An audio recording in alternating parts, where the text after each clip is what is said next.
All right, welcome back, everybody. Wrapping it up here tonight, along with Matt Z. I'm Mark Daniels, and our guests tonight. Really want to appreciate their coming over to this evening.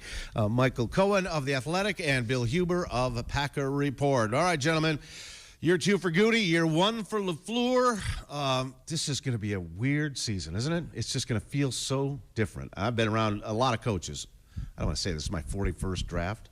Eddie Lee Ivory, Steve Atkins, and Charles Johnson with Joe Montana still on the board. They passed on him. How'd that work out? How did that work out?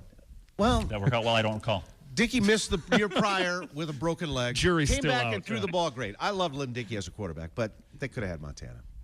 It might have been a little different for Bart at the time. So here we go. What do you guys think is going to happen come Thursday night? Well, the wild card, and it is for every draft, is the quarterbacks. How many of those guys go ahead of Green Bay?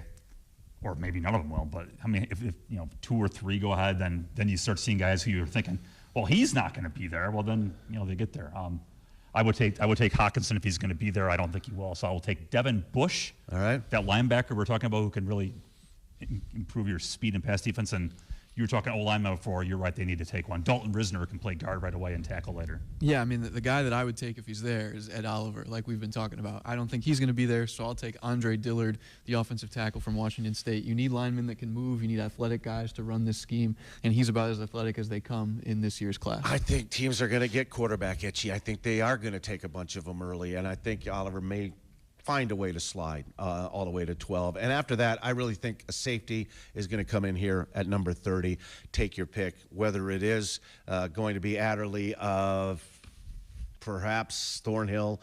Does Savage have a chance? Or is he a second-rounder for sure? I did see today that there were a bunch of teams saying that he could be, or somebody reported that a bunch of teams were saying he could be a first-round pick. Pushing up there. So I'm going to go big defensive player, impact player, safety, 12 and 30.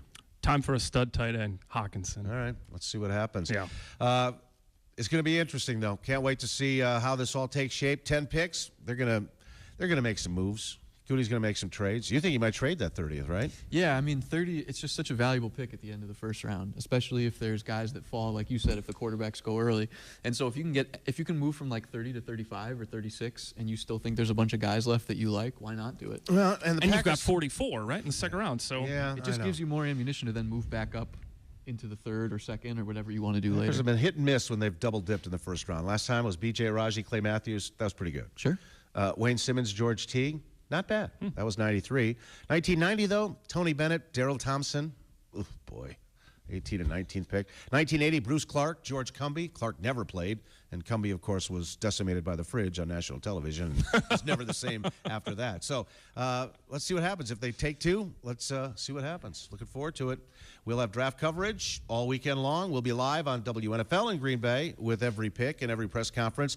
Draft updates for all the other stations that joined us tonight in Sheboygan and Wausau. We really appreciate them jumping on board. And, guys, thanks for the visit. We'll see you this week.